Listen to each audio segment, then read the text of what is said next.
إن هذا القرآن يهدي للتي هي أقوم ويبشر المؤمنين الذين يعملون الصالحات أن لهم أجرا كبيرا. فقال رسول الله صلى الله عليه وسلم: خيركم من تعلم القرآن وعلمه، أو كما قال رسول الله صلى الله عليه وسلم. درود شریف شوق محبت صلی اللہ علیہ وسلم. اللهم صل على محمد وعلى آل محمد كما صليت على إبراهيم وعلى آل إبراهيم إنك حميد مجيد. اللهم بارك على محمد وعلى آل محمد كما باركت على إبراهيم وعلى آل إبراهيم إنك حميد مجيد. ډېر عزتمن، قابل قدر، معزز علماء کرام، طلباء عظام او د دې علاقې په دین مینو مسلمانانو ورونو، اولنۍ خبره به زه دا وکړم چې د مولانا امیر سید صاحب او د دوی د ملګرو په موږ باندې یو حسن ژوند دی، یو ښه اعتماد دی. ورنه څومره چې دوی بیان کړه دومره څه موږ کې نشته.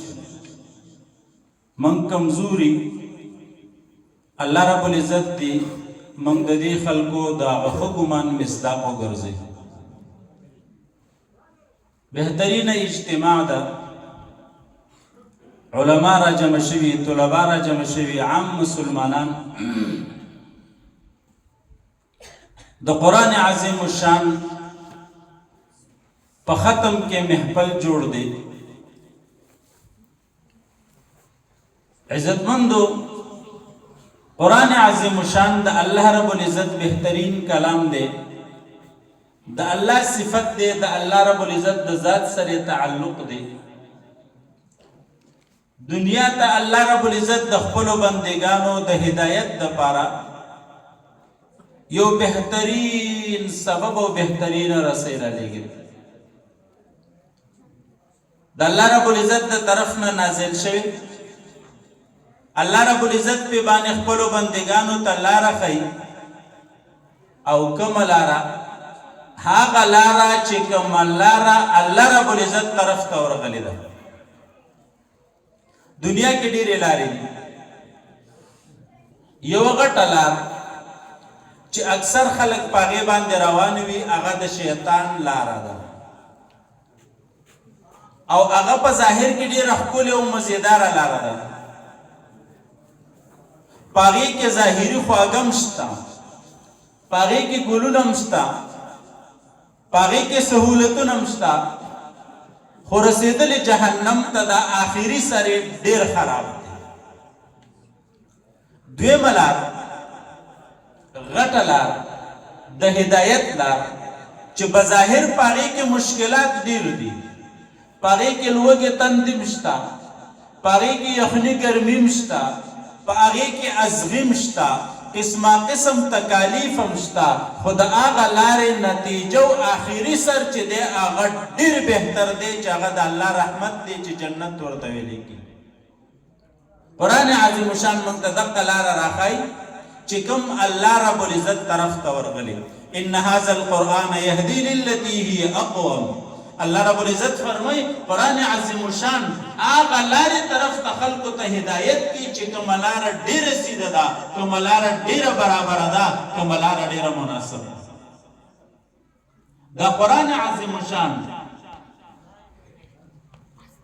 د الله رب العزت د طرف نه رسی ده. رسول الله صلی الله علیه وسلم فرمای حبل الله فی الارض ممدود من السماء الى الارض. دا قرآن عظیم الشان یو رسی ده، رسی د الله رب العزت د طرف نه دنیا ته راځوړنده کړې شوې ده. الله په خپلو بندګانو پسې دا رسی د اسمانونو نه دنیا ته راځوړنده کړې ده. څه دپاره؟ چې د الله رب العزت بندگان قرآن عظیم الشان سره تعلق وساتي، او د هغه خلکو په باره کې الله رب العزت فرمایي څوک چې د قرآن تعلق ساتي فقد استمسک بالعروة الوثقى لا انفصام لها.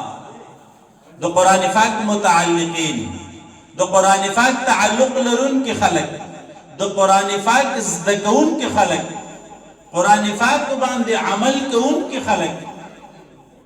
توجه غواړم عزتمندو دې طرف ته متوجه شي. میلمانه علماء کرام د عزت احترام یې پکار دی. هغه خلک چې قرآن زده کوي، هغه خلک چې قرآن سره تعلق ساتي، هغه خلک چې قرآن باندې عمل کوي فقد استمسک بالعروة الوثقى. الله رب العزت فرمایي چې دوی په مضبوطه کړۍ باندې منګولو لګولي، دی لاس ولګول، منګولې ولګولې په داسې کړۍ باندې لا انفصام لها چې د دې کړۍ ماتېدل نشته، د دې کړۍ دپاره شلېدل نشته. دا مضبوطه کړۍ دا قرآن دی. زما عزتمندو دا د الله رب العزت د طرف نه رسۍ ده. په دې پورې چې چا ځان ټچ کو نو دا کړۍ شلېږي نه، دا کړۍ ماتېږي نه، دا کړۍ کمزوري کېږي نه. خو یو خبره پکې راتلی شي، په دې باندې ځان پویه کړي.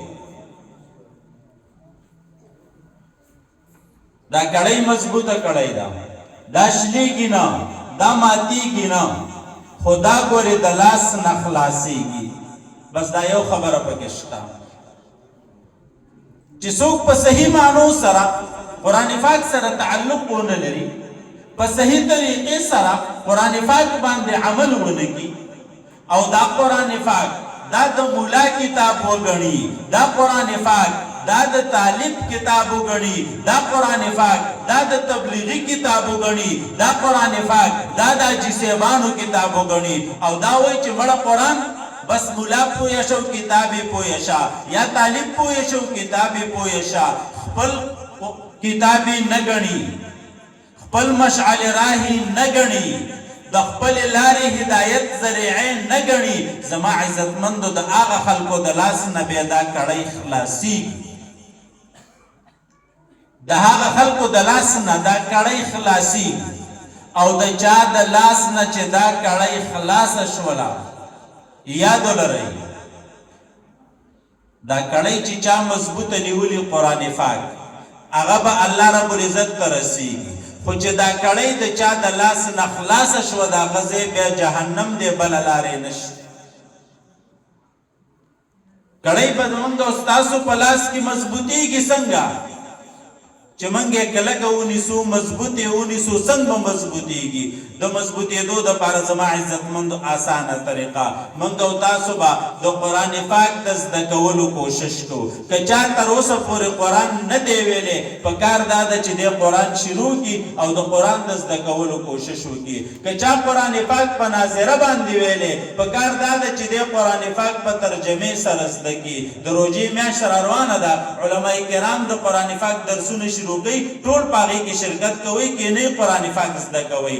اول د قرآن پاک زده کول دي، دویم نمبر په هغې باندې عمل کول دي. نو چې قرآن ته څوک کېناستو او بیا یې پې باندې عمل وکړو د دا کړۍ مضبوطه ونیوله دی به الله رب العزت ته رسېږي. او څوک چې قرآن ته کښېني نه، څوک چې قرآن اوري نه، څوک چې په قرآن باندې عمل نه کوي، زما عزتمندو دا کړۍ د ده د لاس نه خلاصه ده، دی بې لارې دی، دی په بل طرف باندې روان دی او دی به د نقصان سره مخامخ کېږي.